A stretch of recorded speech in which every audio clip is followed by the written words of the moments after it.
The Black Cat, Edgar Allan Poe. For the most wild, yet most homely narrative which I am about to pen, I neither expect nor solicit belief. Mad indeed would I be to expect it, in the case where my very senses reject their own evidence. Yet, mad am I not, and very surely do I not dream. But tomorrow I die, and today I would unburden my soul. My immediate purpose is to place before the world, plainly, succinctly, and without comment, a series of mere household events. In their consequences, these events have terrified, have tortured, have destroyed me. Yet I will not attempt to expound them. To me, they have presented little but horror. To many they will seem less terrible than barroques.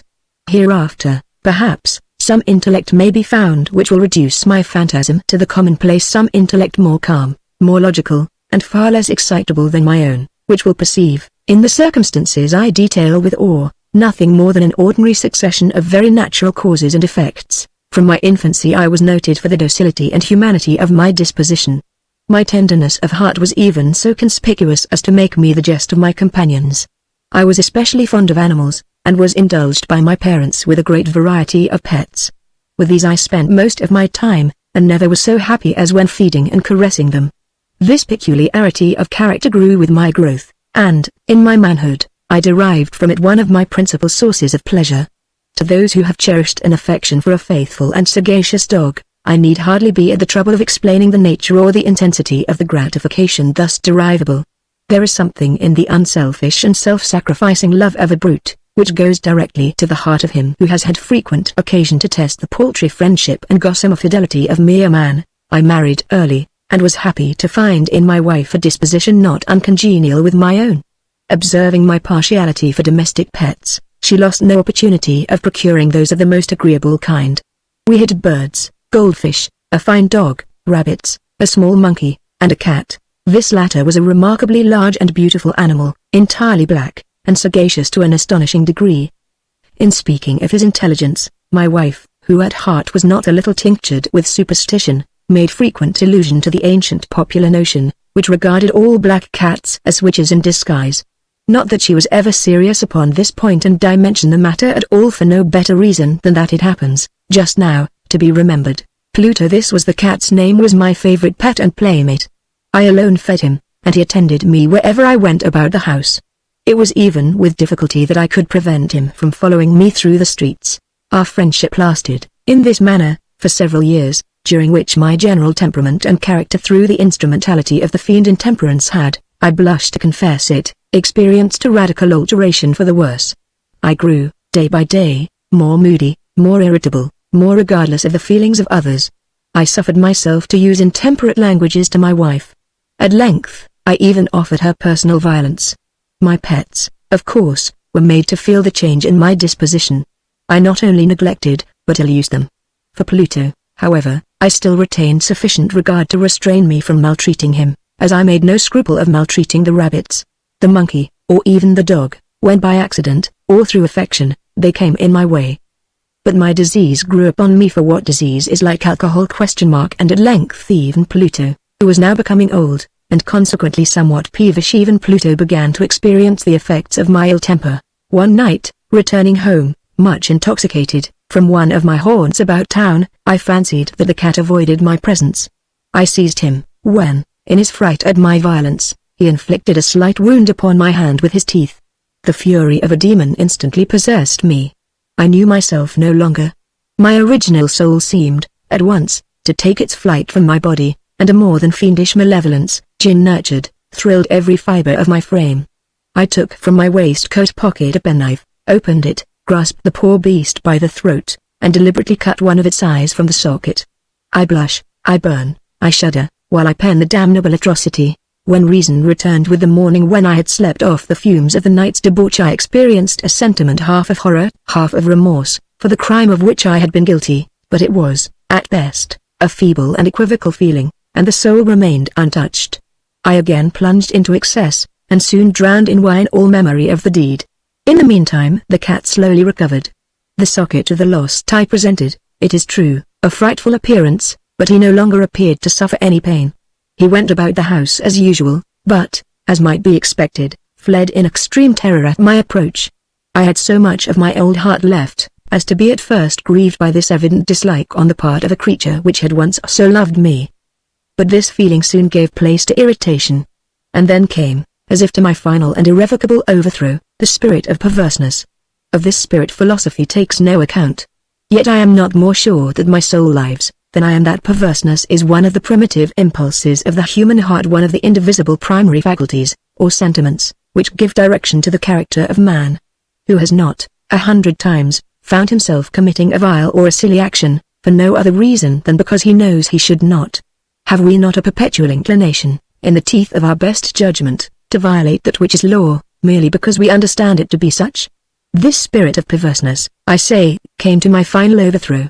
It was this unfathomable longing of the soul to vex itself, to offer violence to its own nature, to do wrong for the wrong's sake only, that urged me to continue and finally to consummate the injury I had inflicted upon the unoffending brute.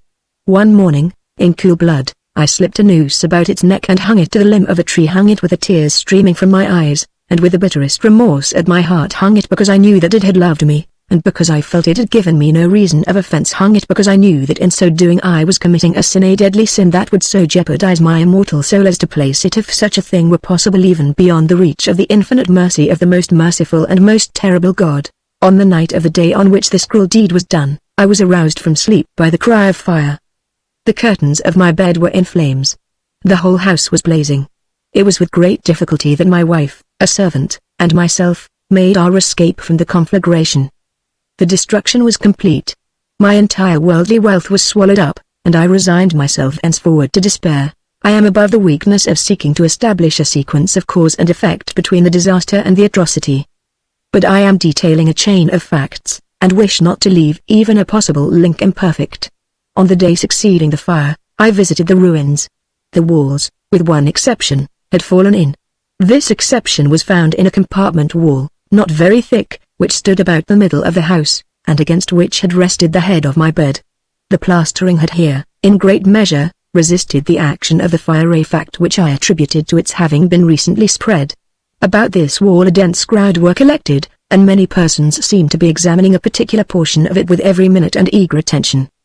The words strange, singular, and other similar expressions excited my curiosity. I approached and saw, as if graven in bas-relief upon the white surface, the figure of a gigantic cat. The impression was given with an accuracy truly marvelous. There was a rope about the animal's neck. When I first beheld this apparition, for I could scarcely regard it as less, my wonder and my terror were extreme. But at length reflection came to my aid. The cat, I remembered, had been hung in a garden adjacent to the house. Upon the alarm of fire, this garden had been immediately filled by the crowd, by some one of whom the animal must have been cut from the tree and thrown, through an open window, into my chamber. This had probably been done with a view of arousing me from sleep. The falling of other walls had compressed the victim of my cruelty into the substance of the freshly spread plaster, the lime of which, with the flames and the ammonia from the carcass, had then accomplished the portraiture as I saw it, although I thus readily accounted to my reason, if not altogether to my conscience, for the startling fact just detailed. It did not the less fail to make a deep impression upon my fancy. For months I could not rid myself of the phantasm of the cat, and, during this period, there came back into my spirit a half-sentiment that seemed, but was not, remorse. I went so far as to regret the loss of the animal, and to look about me, among the vile haunts which I now habitually frequented, for another pet of the same species, and of somewhat similar appearance, with which to supply its place. One night as I sat, half stupefied, in a den of more than infamy, my attention was suddenly drawn to some black object, reposing upon the head of one of the immense hogsheads of gin, or of rum, which constituted the chief furniture of the apartment. I had been looking steadily at the top of this hogshead for some minutes, and what now caused me surprise was the fact that I had not sooner perceived the object thereupon. I approached it, and touched it with my hand. It was a black cat, a very large one, fully as large as Pluto, and closely resembling him in every respect but one. Pluto had not a white hair upon any portion of his body, but this cat had a large, although indefinite, splotch of white, covering nearly the whole region of the breast. Upon my touching him, he immediately arose, purred loudly, rubbed against my hand, and appeared delighted with my notice. This, then, was the very creature of which I was in search. I at once offered to purchase it of the landlord, but this person made no claim to it, knew nothing of it, had never seen it before. I continued my caresses, and when I prepared to go home, The animal evinced a disposition to accompany me. I permitted it to do so, occasionally stooping and patting it as I proceeded. When it reached the house it domesticated itself at once, and became immediately a great favorite with my wife. For my own part, I soon found a dislike to it arising within me. This was just the reverse of what I had anticipated, but I know not how or why it was its evident fondness for myself rather disgusted and annoyed me. By slow degrees, these feelings of disgust and annoyance rose into the bitterness of hatred. I avoided the creature, a certain sense of shame, and the remembrance of my former deed of cruelty, preventing me from physically abusing it. I did not, for some weeks, strike, or otherwise violently ill-use it, but gradually, very gradually I came to look upon it with unutterable loathing, and to flee silently from its odious presence, as from the breath of a pestilence. What added, no doubt, to my hatred of the beast, was the discovery, on the morning after I brought it home, that, like Pluto, it also had been deprived of one of its eyes. This circumstance, however, only endeared it to my wife, who, as I have already said, possessed, in a high degree, that humanity of feeling which had once been my distinguishing trait, and the source of many of my simplest and purest pleasures. With my aversion to this cat, however, its partiality for myself seemed to increase.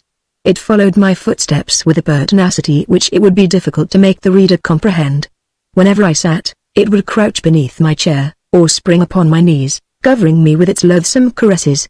If I arose to walk, it would get between my feet, and thus nearly throw me down, or, fastening its long and sharp claws in my dress, clamber, in this manner, to my breast. At such times, although I longed to destroy it with a blow, I was yet withheld from so doing, partly by a memory of my former crime, but chiefly, let me confess it at once, by absolute dread of the beast. This dread was not exactly a dread of physical evil, and yet I should be at a loss how otherwise to define it. I am almost ashamed to own, yes, even in this felon's cell, I am almost ashamed to own that the terror and horror with which the animal inspired me, had been heightened by one of the merest chimeras it would be possible to conceive. My wife had called my attention, more than once, to the character of the mark of white hair, of which I have spoken, and which constituted the sole visible difference between the strange beast and the one I had destroyed. The reader will remember that this mark, although large, had been originally very indefinite, but, by slow degrees nearly imperceptible, and which for a long time my reason struggled to reject as fanciful, it had, at length, assumed a rigorous distinctness of outline. It was now the representation of an object that I shudder to name, and for this, above all, I loathed, and dreaded, and would have rid myself of the monster had I dared. It was now, I say, the image of a ghastly thing of the gallows! Oh, mournful and terrible engine of horror and of crime, of agony and of death. And now was I indeed wretched beyond the wretchedness of mere humanity. And a brute beast whose fellow I had contemptuously destroyed, a brute beast to work out for me, a man, fashioned in the image of the high God, so much of insufferable woe. Alas! Neither by day nor by night knew I the blessing of rest any more. During the former the creature left me no moment alone, and, in the latter, I started, hourly, from dreams of unutterable fear, to find the hot breath of the thing upon my face, and its vast weight an incarnate nightmare that I had no power to shake off, incumbent eternally upon my heart. Beneath the pressure of torments such as these, the feeble remnant of the good within me succumbed. Evil thoughts became my sole intimates, the darkest and the most evil of thoughts. The moodiness of my usual temper increased to hatred of all things and of all mankind, while, from the sudden, frequent, and ungovernable outbursts of a fury to which I now blindly abandoned myself, my uncomplaining wife, alas, was the most usual and the most patient of sufferers. One day she accompanied me, upon some household errand, into the cellar of the old building which our poverty compelled us to inhabit. The cat followed me down the steep stairs, and, nearly throwing me headlong, exasperated me to madness. Uplifting an axe, and forgetting, in my wrath, the childish dread which had hitherto stayed my hand, I aimed a blow at the animal which, of course, would have proved instantly fatal had it descended as I wished. But this blow was arrested by the hand of my wife. Goaded, by the interference, into a rage more than demoniacal, I withdrew my arm from her grasp, and buried the axe in her brain. She fell dead upon the spot, without a groan. This hideous murder accomplished, I set myself forthwith, and with entire deliberation, to the task of concealing the body. I knew that I could not remove it from the house, either by day or by night, without the risk of being observed by the neighbors. Many projects entered my mind. At one period I thought of cutting the corpse into minute fragments, and destroying them by fire. At another, I resolved to dig a grave for it in the floor of the cellar.